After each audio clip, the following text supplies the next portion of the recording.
Bonjour tout le monde, bienvenue à Vauban au chalet. Aujourd'hui, on a la chance de recevoir Éric Bergeron, président de chez Flyscan, qui va nous parler technologie flyée, justement, et aussi comment atterrir un modèle d'affaires et attacher les bonnes technos dans un contexte où on développe un produit avec des technologies, comme vous allez l'entendre, justement assez avant-gardiste. Merci. Bienvenue, Éric. Bonjour, merci. Merci à toi d'être là. Juste pour mettre tout le monde en contexte, tu baignes dans les technos depuis toujours, en fait. Ouais. Tu as fondé Optosécurité. Oui. Avant ça, j'avais travaillé déjà dans les startups américains. J'ai travaillé aux Pays-Bas. J'ai travaillé dans les télécommunications avant. Fait que j'ai roulé un peu ma bosse avant ça. Puis, mais mon premier startup, je l'ai fondé en décembre 2003. OK. Puis tu as vendu. Donc, Optosécurité, c'était dans. C'est sûr que c'est connu au Québec, là, mais juste pour la Bien, mémoire. après deux pivots, notre produit vedette servait à automatiser les fonctions du point de fouille à l'aéroport. Donc, les bagages de cabine. On venait faire la fouille des bagages de façon automatique Ouais. avec moins de gens Ouais. et plus vite. Donc, en gros, c'était ça. Puis après Opto, je me dis, bon, j'ai tout ce bagage-là de connaissances, aussi bien repartir qu'une feuille blanche, en sachant tout ce que je sais, les erreurs que je ne referai pas une deuxième fois. Fait que j'ai l'opportunité d'en faire une deuxième fois, mais avec tout mon bagage. Alors que l'autre fois, j'apprenais sur le tas, fait un paquet d'erreurs. Au moins, je ne ferai pas d'autres erreurs. Je vais faire d'autres erreurs, mais pas les mêmes une deuxième fois. Ouais, c'est ça. Fait que c'est pour la raison pour laquelle j'ai décidé de partir Flyscan. J'ai eu deux offres d'emploi ailleurs, évidemment. En quelques semaines, le téléphone déjà sonnait pour que je prenne la tête d'entreprises existantes, mais j'avais pas le goût de ramasser la linge sale à un autre gars. J'avais le goût de repartir de quoi from scratch. Puis c'était probablement la dernière fois que je le faisais parce que c'est vraiment dur. Ça, j'en conviens, j'en doute même pas. Puis là, Flyscan, ça fait. En fait, vous êtes dans la détection de risques environnementaux. C'est ça. Notre mission d'aide, c'est de prévenir les catastrophes environnementales OK. et de permettre à nos clients de sauver des sous et des sous et des risques au public et à leurs employés. Donc, c'est l'environnement, leurs employés, le public, puis faire de l'argent en même temps. Parce qu'une autre des leçons que j'ai apprises, c'est que tu as beau avoir une technologie cool, tu as beau avoir quelque chose qui aide le monde, s'il n'y a pas un business case financier, les clients, en général, ne seront pas intéressés.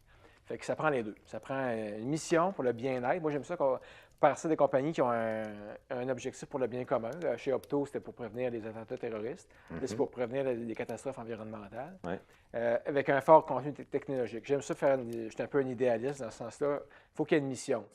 Juste faire des gâteaux au chocolat ou des pizzas, c'est bon, là, mais pour moi, ça serait pas assez. Ça prendrait quelque chose de plus. Puis, j'aime ça dans un environnement toujours très technologique. Très technologique. Puis là, explique-nous, Flyscan, ton objectif, puis c'est ce que tu es en train d'atterrir, justement, là, de remplacer une méthode existante d'inspection, entre autres des pipelines, n'est-ce pas? Oui, c'est ça. Notre objectif, c'est c'est comme ma vision, mettons sur 5 ans, 7 ans, c'est de rendre. On va faire un peu dans l'industrie des pipelines ce que j'ai fait chez Opto. Donc, c'est d'automatiser un processus humain qui est prône à l'erreur puis à l'inconsistance. C'est pas que l'inspection des pipelines n'est pas faite de façon mauvaise aujourd'hui, mais elle est faite par des humains, donc qui peuvent être fatigués, distraits ou inconsistants d'une personne à l'autre ou d'une journée à l'autre.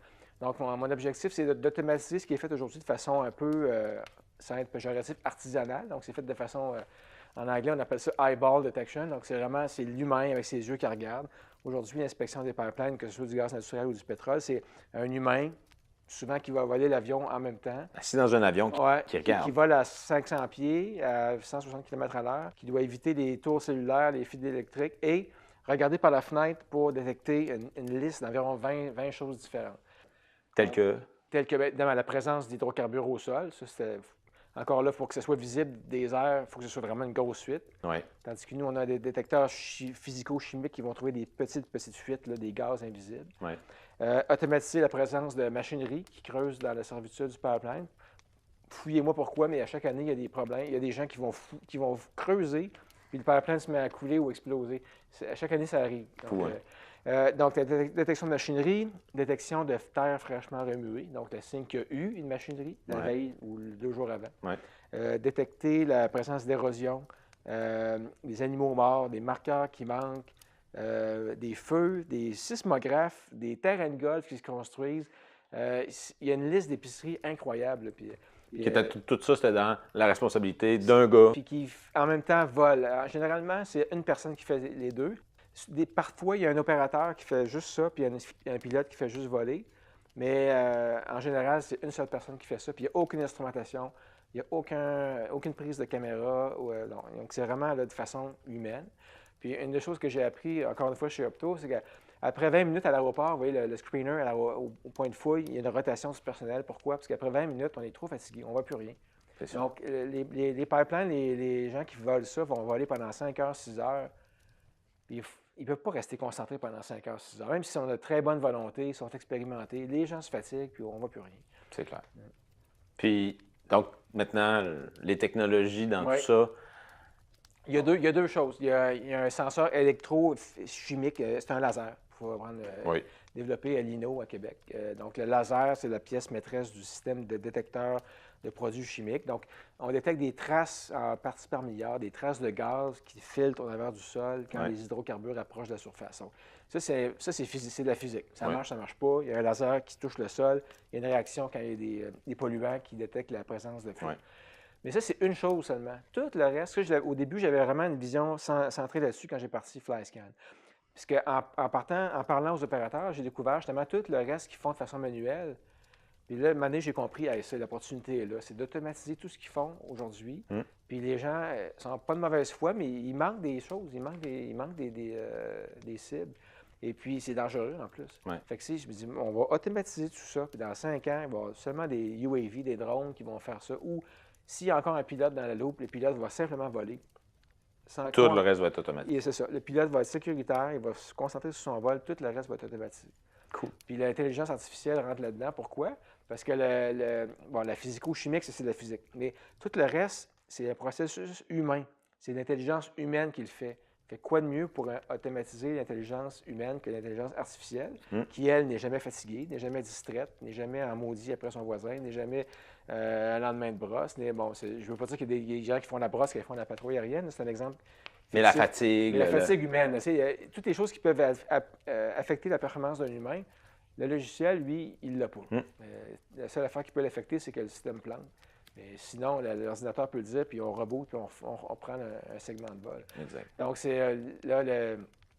l'intelligence artificielle vient en jeu pour le volet automatiser les fonctions humaines qui sont faites aujourd'hui avec l'inspection visuelle. Fait qu'on travaille avec toi et tes équipes là-dessus depuis déjà quelques mois. Oui, effectivement, les AI. Puis ton objectif avec justement ces technologies-là, c'est à la fois de dérisquer ce qu'on demande à l'humain qui, malheureusement, est peut-être pas apte à bien faire. Donc, de remettre dans les mains des technologies qui vont être plus fiables, qui n'auront pas cette notion de fatigue et qui, même à terme, une fois bien entraînées, vont surpasser l'humain forcément. Puis également de rendre plus sécuritaires les installations. Donc, tu as toujours ton objectif de sécurité environnementale puis d'éviter les catastrophes. Oui, parce que chaque année, chaque année, il y en a des fuites. Puis encore une fois, c'est pas parce que les opérateurs sont négligents. Une des pires catastrophes que nous, on aurait trouvé si notre système aurait existé à l'époque, c'est un éclair qui est tombé qui a traversé le sol, qui est descendu 4 pieds sous la terre, puis qui a fait un trou dans le pipeline. Donc, c'était un pipeline flambant neuf, bien entretenu, un opérateur sérieux, mais c'est arrivé de même. Puis ça a fait un petit trou, puis ça a coulé pendant 1 mois avant qu'il le trouve. Donc, ça, c'est un exemple là, que. C'est assez parlant. Oui. C'est pas que catastrophe environnementale ne veut pas dire genre de mauvaise foi ou erreur. Des fois, ça arrive. Là. L'autre chose qu'on détecte, c'est les risques géologiques. Exemple, ça arrive des fois, c'est que le sol, il y a des endroits aux États-Unis surtout, le sol bouge, il y a des mouvements de terrain, mais très lents, peut-être 2-3 cm par année. Okay. La patrouille aérienne, c'est aux 2 semaines. D'une fois à l'autre, il ne peut pas avoir un mouvement de terrain qui se déplace de 2 cm sur une année. Non. Mais le sol bouge. Puis au fil des années, il s'accumule un stress. Puis il est arrivé des fois que, mettons, après 7 ans, 10 ans, c'est rendu 40 cm de distance. Bien là, les ruptures, il y a une rupture qui se fait au niveau d'une soudure, exemple. Là, ça se met à couler. Là, pour vrai, là. Une rupture. Là. Donc, ça, on vient automatiser aussi la détection de mouvements lents. avec l'intelligence Tu artificielle, les détectes, c'est ça, effectivement. on voit, mettons, si ça bouge de 2 centimètres par année, mais on va être capable de voir une tendance se bâtir. Génial. En fait, ton l'histoire de FlyScan est vraiment géniale. Est-ce que, si on regarde, mettons, les entreprises ou les autres entrepreneurs, est-ce que tu crois qu'il y a des entreprises qui pourraient bénéficier des technologies comme toi, tu les vois dans tes modèles d'affaires et dans tes entreprises, ça fait toujours partie de l'équation là, de ce que tu nous expliquais. Est-ce que tu penses qu'avec tout ce on appelle la transformation numérique, il faut que les entreprises se digitalisent, tout ça est un mouvement qui va pour beaucoup passer vite, là. Mais est-ce que tu penses qu'il n'y a pas des entreprises qui auraient avantage à adhérer plus à certaines technos pour accélérer cette transformation-là? Bien, sans être un expert dans le manufacturier, moi, je crois que oui. Au niveau, tout ce qu'un humain fait peut être automatisé mieux par du software. Puis, donc, la productivité, on parle que le Québec manque un retard de productivité par rapport aux États-Unis ou au Canada. Bon, ça se compte comment? Ça se compte pas en fouettant le monde d'aller plus vite, là. Tu sais, ça prend des nouvelles technologies, ça prend des nouveaux procédés. Puis je pense que c'est une façon naturelle de le faire avec l'automatisation, avec l'intelligence artificielle. Ben, puis tu disais, c'est eyeball, Eyeball detection. eyeball detection, ça me faisait tout de suite penser à justement des chaînes d'approvisionnement ou enfin des chaînes manufacturières où aujourd'hui, au Québec, mais ailleurs dans le monde, tu as encore des humains qui regardent des choses passer, soit c'est des pièces qui vont être assemblées un peu plus loin, soit c'est des produits finis, puis qui inspectent à l'œil On l'a vu avec la COVID, là, énormément. le nombre d'éclosions qu'il y a eu dans des usines de viande, de fruits de mer. C'est fou, hein? Ouais. Si on peut enlever des gens d'environnement risqués de même, là, vous allez dire, ah, mais ça va créer, ça va faire perdre des emplois. Ouais, Qu'est-ce que tu en penses de ça? moi, je pense que ça va en créer plus dans d'autres affaires, parce que ça va créer des capacités nouvelles, des jeunes qui vont partir des startups d'intelligence artificielle, ça va créer de l'emploi, ça va créer de la richesse, qui va créer d'autres compagnies après. Moi, je pense que ça va plus créer, pas dans le même domaine, là, Non. mais est-ce qu'on aime mieux créer des emplois à 100 000 par année ou un opérateur de crevettes au salaire minimum? Manutentionnaire, Ouais, poseur d'étiquettes. Ouais. Là, Je pense pas que, mettons, demain matin, on abolirait tous les logiciels puis on reviendrait à des usines de textiles manuels et on créerait de l'emploi. Hein? c'est un peu ce que je me dis. Puis, en même temps, on fait souvent le parallèle, nous autres, pour nos clients. Aujourd'hui, puis c'est un peu à l'image de ton modèle d'affaires, mais l'inspection des pièces dans le domaine de l'aéronautique avec des taux de tolérance extrêmes sont automatisés et sont faites par caméra. Et on n'est pas capable d'inspecter des poitrines de poulet. T'sais. C'est ça que la différence entre un système déterministique, mesurant la longueur d'un boulon, versus une poitrine de poulet. Elle n'a pas l'air passée date. À l'œil nu, on peut le voir. Pourquoi? Parce que c'est vague, c'est comme instinctif. Là. Moi, cette pièce, ce steak-là, je ne le mangerai pas, il a l'air bizarre. Mais ça, c'est un exemple que l'intelligence artificielle peut faire ça. Alors que comment programmer un système déterministique pour reconnaître un steak pas bon? C'est tellement vague. Hein? Avec l'hyperspectral, tu peux aller voir en dedans même, mais même sur au moins la catégorisation, souvent, ils ne sont pas là même pour déterminer si la poitrine est bonne ou pas bonne, c'est la grosseur, juste pour classer, classifier. Fait que... Et tout ce qui est flou, c'est là que l'humain est fort. Oui, oui. Puis il faut du flou, il faut beaucoup de flou. Oui, puis le contexte, c'est d'interpréter le contexte aussi. Là, Mm-hmm. c'est là qu'on l'humain est fort, puis c'est là que exemple dans la sécurité des aéroports, la valise, là, souvent ceux qui vont trouver une valise louche, ils vont voir la valise, il y a quelque chose qui ne marche pas dans cette valise-là. Des fois, ils ne savent même pas eux-mêmes pourquoi, là, il y a un sixième science. Là. Pourquoi les douaniers nous pognent le monde qui ont de quoi à se rapprocher, puis il n'y aurait jamais le monde qui a rien à s'approcher. Ils sentent, ils ont l'instinct. Puis, si tu avais à nous décrire, étant donné les différents projets justement que tu as réussi à faire décoller, comme tu dis, les clés de succès pour autant un entrepreneur qui veut et qui a un projet un peu comme les tiens, avec un modèle d'affaires très techno, qu'une entreprise qui veut se transformer, les clés de succès pour que ça marche, que tu partagerais à ces entrepreneurs-là ou à ces gestionnaires qui veulent changer les choses puis qui veulent revoir leur façon de faire? Bien, pour les gestionnaires, je ne sais pas. Par contre, pour un entrepreneur, moi, je vais citer un de mes anciens CEO d'un télécom qui me disait « At the end of the day, it's all about the money. Okay? » Fait que c'est tout le temps ça. Fait que, il faut que tu ailles valider ton marché, il faut que tu ailles voir les clients. Est-ce qu'ils vont l'acheter? Puis souvent, les entrepreneurs techno vont tomber en amour avec leurs produits. ils vont triper sur leur techno. Moi-même, j'ai souvent fait cette erreur-là. Sans penser vraiment à aller gratter là, ce qui. Non, mais c'est cool, mais c'est pas assez à être cool. Ils vont se l'acheter. Puis quand on entend non, ah, c'est parce qu'ils n'ont pas encore compris. Là. Ils vont finir par comprendre. Des fois, c'est vrai, mais en général, ça ne marche pas. Donc, c'est important de ne pas être en amour avec sa technologie, puis d'aller voir les clients virtuellement ou en personne, puis de valider, allez-vous l'acheter? Puis après ça, s'ils disent oui, c'est êtes-vous prêt à payer le prix que je suis capable de le faire? Parce que si dans ton coût de revient avec ta technologie que tu as, des caméras perspectrales, des lasers, ça, c'est X dollars par unité de vente, puis lui, il est prêt à payer 1/10 de ça, il va l'acheter, mais au même prix que toi, tu ne réussiras jamais à faire de l'argent. Fait que c'est plate comme réponse, là, mais il faut, Non, non. il faut valider le marché, puis il faut valider l'appétit du client, puis à quel point il est prêt à payer un prix qui va être capable de te faire vivre bien. Puis d'un point de vue expertise, Oui. tu navigues dans des expertises où il y a du laser, il y a de l'AI, il y a tout ça.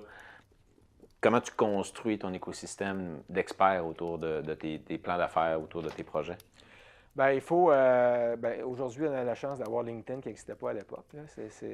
Mais c'est des références, des bouches à oreilles. Les gens que j'ai rencontrés aujourd'hui dans mon équipe qui sont les champions, c'est tous des gens que j'ai rencontrés par hasard, ou peut-être que tu peux dire que c'est le hasard, ou tu peux dire que c'est la providence, tu peux appeler ça comme tu veux. Mais c'est des gens que j'ai rencontrés que je ne connaissais pas avant. Je me disais, il faut que tu parles à ce gars-là. Il est exactement le profil que tu cherches. Ou, hey, un tel, lui, là, il connaît ça, ou il va pouvoir t'aider. Puis ceux que j'ai aujourd'hui autour de la table, c'est carrément ça. C'est tout du monde que je ne connaissais pas quand j'ai commencé la compagnie. C'est vrai qu'on s'est rencontrés sur le tard. Puis la puissance des données, parce que on a parlé ensemble de justement comment l'intelligence artificielle, comment tout ça fonctionne. Puis il y a du logiciel aussi, on s'entend là, pour faire rouler toutes ces technos-là. Il y a toute une stack logicielle qui est nécessaire. Mais si tu me parles un peu de la puissance des données. Oui, ça, c'est une révélation nouvelle pour moi, nouvelle dans les dernières années. Qu'aujourd'hui, avec les AI, le IP, c'est pas tes brevets, le IP, c'est tes données. C'est ce que tu ramasses comme données. Puis ça, c'est encore une fois, c'est rassurant parce que quand je regarde chez Opto le nombre de brevets qu'on a filés, puis les millions de dollars qu'on a mis en brevets, c'est bon, les brevets, on en dépose nous-mêmes présentement, mais c'est plus ça qui est le plus hot, en tout cas du moins dans notre domaine. Puis nous, on va voler, mettons, un pipeline X, on va le voler à tous les 2 semaines, pendant 1 an, 2 ans, 3 ans, 4 ans. On va connaître chaque grain de gazon à terre. Fait qu'on va finir par le savoir par cœur. Tu sais, c'est chaque grain de gazon, chaque grain de sable. Dès qu'il y a quelque chose qui n'aura pas rapport, on va tout de suite, comme un humain le fait. Tu sais. Quand tu rentres dans ton entrée chez vous le soir, là, tu vas tout de suite voir quelque chose qui n'a pas rapport. Pourquoi? Parce que tu es tellement habitué à le voir. Ton cerveau va automatiquement détecter quelque chose qui est hors contexte. Ouais. Donc, c'est ça la même chose qui va arriver chez nous. Puis, on va capturer des données au travers de l'Amérique du Nord. Il y a 300 000 km de pipeline de pétrole. Il y en a 500 000 de gaz naturel. Fait qu'on si tu regardes la carte des pipelines aux États-Unis, c'est comme regarder ta main au travers d'une lumière. Là, tu vois toute l'arborescence des veines, c'est comme ça. Il y en a partout. Puis nous, on va tout voler ça à tous les semaines, tous les 2 semaines. Fait qu'on va ramasser. Puis chaque vol, on ramasse 2 à 3 terabytes de photographies puis de données de data, de senseurs. Fait qu'on va avoir un des défis, ça va être comment on va storer ça de façon intelligente. Là. Mais les données, on va en avoir des océans. Là. Puis l'IP, c'est ça, notre IP, ça va être là beaucoup plus que dans les brevets. Tellement d'accord. Tu nous as parlé, puis juste pour revenir là-dessus, le trip technologique, j'adhère, puis j'abonde tellement dans le même sens que toi. Dans le fond, c'est un piège, moi je l'appelle comme ça, c'est le piège du trip technologique, puis de perdre de vue l'importance d'avoir un retour sur investissement sur un projet ou sur une entreprise qui veut utiliser les technologies. Donc, l'idée, si bonne soit-elle, est-ce qu'elle est commercialisable? Puis la même chose quand on s'attaque à l'optimisation des opérations dans une organisation. Il faut être capable de démontrer qu'on a investi dans la bonne chose puis qu'on va avoir un retour sur investissement. Sinon, un robot, l'intelligence artificielle, tout ce qui est transformation numérique, ça se peut que ça ait justement que ce soit pas le bon move, en fait, ou qu'on n'investisse pas notre argent à la bonne place, puis ça peut être pire que bien. Donc, ce raisonnement-là est très juste. Mais si je t'entends bien aussi, tu dis que les technos sont prêtes, par contre. Là. Donc, d'un point de vue maturité technologique, Il faut arrêter d'attendre. Il y a un dicton qui dit « le mieux est l'ennemi du bien ». OK? Si tu attends que tout soit parfait, tu ne feras jamais rien. Fait qu'il faut commencer quelque part. Puis je pense que ce qu'on a aujourd'hui est très puissant et très prêt à être utilisé. Il faut commencer quelque part. Puis ça va toujours s'améliorer de toute façon. Si tu attends que tout soit parfait avant de faire un move, tu ne feras jamais rien. Très, très juste. Merci, Eric. C'était très inspirant. Puis bonne chance pour la suite de la ride de FlyScan. Ouais, merci. Ça s'enligne drôlement bien. Puis merci beaucoup d'être venu nous voir. Merci tout le monde. Au revoir.